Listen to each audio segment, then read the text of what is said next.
दोस्तों, अगर आपने बीपीएससी टीआरई 3.0 का एग्जाम दिया है तो आप सभी के लिए बड़ी खबर है। चाहे आप जिस वर्ग से भी होंगे, first to fifth, 6 to 8, 9 to 10, 11 to 12, आप सभी के लिए है। तो आप सभी वीडियो के लास्ट तक बने रहिएगा। नए हो दोस्तों, विजडम मास्टर चैनल को सब्सक्राइब कर लीजिएगा, बेल आइकन को प्रेस कर लीजिएगा ताकि इसी तरह की ऑथेंटिक अपडेट जो है आप तक टाइम पर पहुंचती रहे। यहाँ पे दोस्तों स्क्रीन पर आप लोग देख भी पा रहे होंगे 27,774 से बढ़कर 1.30 लाख सीट, इस पर लेकर के बड़ी खबर है। साथ ही दोस्तों जो आपकी सीट थी टीआरई 3.0 की, उसमें सीटें जो ऐड होने की बात चल रही है, इस पर लेकर के अपडेट है। साथ ही इस बार भी सीट जाएगी खाली। जिस तरह से आपने देखा होगा टीआरई 1.0 और टीआरई 2.0 में सीटें बचा ली गई थी। एक तरह से कई अभ्यर्थियों का साफ तौर पे कहना है कि सीटें चोरी हुई थी। तो क्या इस बार भी टीआरई 3.0 में सीटें भरी जाएंगी या फिर उसी तरह से खाली रहेंगी, यहाँ पे हम लोग जानने वाले हैं। साथ ही दोस्तों रिजल्ट से पहले डीबी को लेकर के जो अभ्यर्थी है वो सीएमओ ऑफिस तक पहुंचे हैं, इसके बारे में डिटेल में जानने वाले। साथ ही दोस्तों बोनस मार्क्स को लेकर के सभी को क्या मिलेगा या फिर जो डिलीट क्वेश्चन हुए हैं आपके वो माइनस हो जाएंगे, सभी के जो नंबर हैं वो कम होंगे, या फिर सभी को वो जितने क्वेश्चन डिलीट किए गए हैं उसमें सभी अभ्यर्थियों को बोनस मार्क्स दिया जाएगा।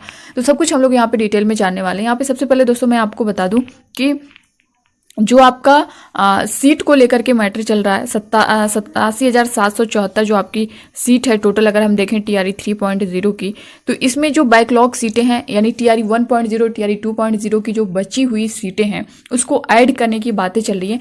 इसमें इसको रिजल्ट करके जो विवाद चल रहा है, जिस तरह से देरी चल रही है, इसमें बहुत सारे इशू हैं दोस्तों। जैसा कि आपका रोस्टर क्लियरेंस को लेकर के है, 65% आरक्षण को लेकर के है, बैकलॉग सीटों को लेकर के है, बहुत सारे ऐसे टॉपिक हैं उससे रिलेटेड जिसकी वजह से ही आपके रिजल्ट में देरी देखने को मिल रही है।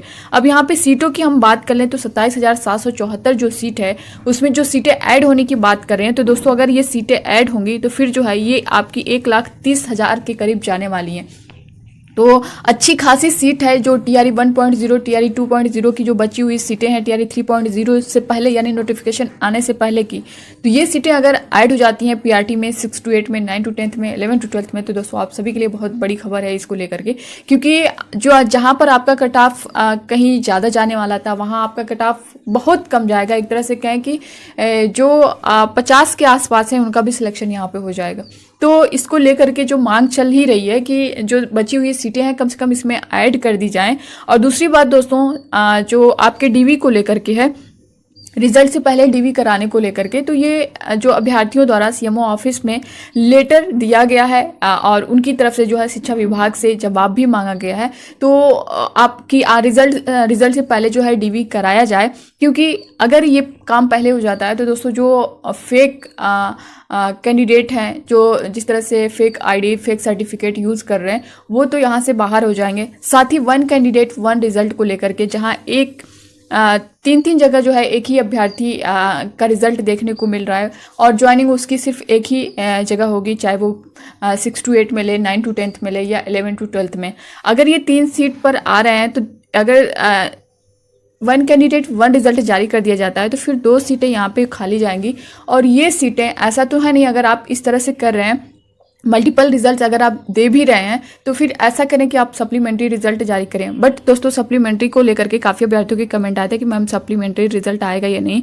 तो सप्लीमेंट्री रिजल्ट इनकी तरफ से साफ तौर पर नोटिफिकेशन में मेंशन है कि हम जो है पूरक परीक्षा फल फिर से नहीं देंगे, यानी हम जो है पूरक परीक्षा फल जारी नहीं करेंगे।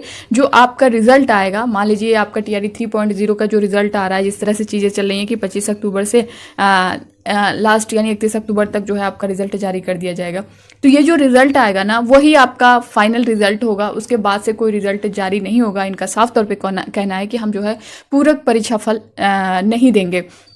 तो इन्होंने पहले ही बोल दिया है, तो फिर आप या तो 1 कैंडिडेट 1 रिजल्ट दें। जब आप मल्टीपल रिजल्ट्स भी दे रहे हैं उसके बाद ये भी बोल रहे हैं कि सप्लीमेंट्री रिजल्ट भी नहीं देंगे, तो फिर ये तो बच्चों के साथ नाइंसाफ़ी है। दूसरी चीज़ दोस्तों जो बोनस मार्क्स को लेकर के है, जो आपके क्वेश्चन डिलीट किए गए हैं, चाहे वो पीआरटी के हों, 6 टू 8 के हों, 9 टू 10 के, 11 टू 12 के हों, तो इसको लेकर के काफ़ी अभ्यर्थियों के कमेंट थे कि मैम जो क्वेश्चन डिलीट हुए हैं क्या उनको काउंट नहीं किया जाएगा या फिर सभी को बोनस मार्क्स दिया जाएगा। दोस्तों देखिए, अगर बोनस मार्क्स की बात करें हम लोग तो यहाँ पे अगर मिलेगा तो किसी एक बच्चे को नहीं मिलेगा, किसी एक कैंडिडेट को नहीं मिलेगा, सभी को इक्वल मिलेगा। और अगर डिलीट होता है तो वो सबका डिलीट होता है। तो जहाँ तक चांस है कि मान लीजिए 120 में से अगर आपका बनेगा तो 120 में से अगर आपके एक मान लीजिए 3 क्वेश्चन डिलीट किए गए हैं इसमें से, तो आपका 117 पे जो है आपकी कट ऑफ बनेगी, आपकी मेरिट बनेगी। बट यहाँ पे जो क्वेश्चन डिलीट कर दिए गए हैं उनको हटा दिया जाएगा, यानी डिलीट ही कर दिया जाएगा। और अगर नंबर दिया जाएगा तो ये 3 नंबर सभी अभ्यर्थियों को कॉमन दिया जाएगा, यानी ऐसा नहीं है कि किसी एक को दिया जाएगा और किसी को नहीं दिया जाएगा। तो ये इसको लेकर के आपको बहुत परेशान नहीं होना है, क्योंकि ये चीज़ें जो होंगी वो सभी के साथ होंगी, चाहे कोई भी होगा। तो आई होप कि इससे रिलेटेड आपके डाउट क्लियर होंगे। साथ ही दोस्तों आरक्षण को लेकर के काफ़ी अभ्यर्थियों के कमेंट थे, तो आरक्षण से रिलेटेड आप देख सकते हैं यहाँ पे साफ तौर पे मेंशन किया गया है, आरक्षण का दावा करने वाली विवाहित महिलाओं का जातीय स्थायी निवास क्रीमी लेयर रहित प्रमाण पत्र उनके पिता के नाम पर एवं पता से निर्गत होना चाहिए कि उनके पति के नाम से, न कि उनके पति के नाम से। तो जो रिजर्वेशन यहाँ पे देख सकते हैं, आरक्षण का दावा करने वाली विवाहित महिलाएं, अगर आप जो है रिजर्वेशन का लाभ लेना चाहती हैं दोस्तों, तो यहाँ पे आपका जो प्रमाण पत्र है वो आपके पिता के एड्रेस पर होना चाहिए, न कि आपके पति को। तो इस बात का आप लोग को ध्यान रखना है, और यही चीजें साफ तौर पे मेंशन भी की गई हैं। उपर्युक्त आरक्षण संबंधी प्रमाण पत्र सत्यापन के समय मूल रूप से प्रस्तुत नहीं करने पर आरक्षण का लाभ दे नहीं होगा। थर्ड पॉइंट पे आप यहाँ भी देख सकते हैं कि आरक्षित कोटि के उम्मीदवार अपनी जाति के अनुरूप पूर्ण रूप से संतुष्ट होने के पश्चात ही आरक्षित कोटि का अंकन ऑनलाइन आवेदन के संबंधित कॉलम में करेंगे एवं ऑनलाइन आवेदन भरते समय होगा, अन्यथा आरक्षण का दावा भरते समय उनके पास आरक्षण कोटि के अनुरूप सक्षम प्राधिकार से निर्गत प्रमाण पत्र उपलब्ध होना अनिवार्य होगा, अन्यथा आरक्षण का दावा मान्य नहीं होगा। तो आप देख सकते हैं यहाँ पे भी साफ तौर पे मेंशन किया गया है कि अगर जब टीआरई 3.0 का फॉर्म फिलअप हो रहा था तो उस टाइम आपने ऑनलाइन जो फॉर्म सबमिट किया होगा उसमें आपने आरक्षण का दावा किया होगा, आपका उस टाइम का प्रमाण पत्र रहा होगा, तब अगर आपने अप्लाई किया होगा तो आप उस रिजर्वेशन का लाभ ले सकते हैं। अगर आपके पास उस टाइम नहीं था, जैसा कि आपका बहुत जल्दी में फॉर्म फिलअप हुआ, एग्ज़ाम डेट भी 1 महीने के अंदर दी गई थी, फिर तो चेंज होते होते लगभग 6 महीने हो गया, तो बहुत सारे ऐसे कैंडिडेट थे जिनके प्रमाण पत्र रेडी नहीं थे या फिर एक्सपायर हो गए थे, ये सारी चीज़ें थी, बट उन्होंने अप्लाई तो कर दिया था। बट अगर इस टाइम देखा जाए, मान लीजिए आपके डीवी में देखा जाएगा, अगर आप इस टाइम लगाते हैं, बहुत सारे अभ्यर्थियों के कमेंट थे कि मैम हम उस टाइम जो है नहीं बन पाया था, अब हम लगा देंगे तो हमें लाभ मिलेगा इसका, नहीं रिजर्वेशन का। तो दोस्तों देखिए, अगर आप उस टाइम अप्लाई किए होंगे तभी मिलेगा, अगर आप चाहेंगे इस टाइम लगा के आप रिजर्वेशन का लाभ लें तो नहीं मिलेगा, क्योंकि उस डेट के अंदर का ही होना चाहिए। जो डेट बताई गई थी 25 फरवरी 2024 के पहले का ही आपका प्रमाण पत्र होना चाहिए। जिनका एक्सपायर हो गया होगा उसके बाद वो लोग जो है फिर से नया बनवा सकते हैं, और दोनों आपको लेकर के जाना होगा। तो आई होप कि रिजर्वेशन से रिलेटेड आपके डाउट क्लियर होंगे। इसको लेकर के काफ़ी अभ्यर्थियों के कमेंट आए थे। तो पहले अगर आपने कर रखा है और अब जो है पहले आपने रिजर्वेशन के बारे में वहाँ पे कुछ फॉर्म वगैरह में कुछ अप्लाई नहीं किया, उसके बाद अब जो है आप बनवा चुके हैं, तो आप उस बेस पर नहीं ले सकते हैं। जिस टाइम आपने फॉर्म फिलअप किया था उस टाइम आपके पास प्रमाण पत्र था, तो अब अगर आपको रिजर्वेशन पूरा मिलेगा।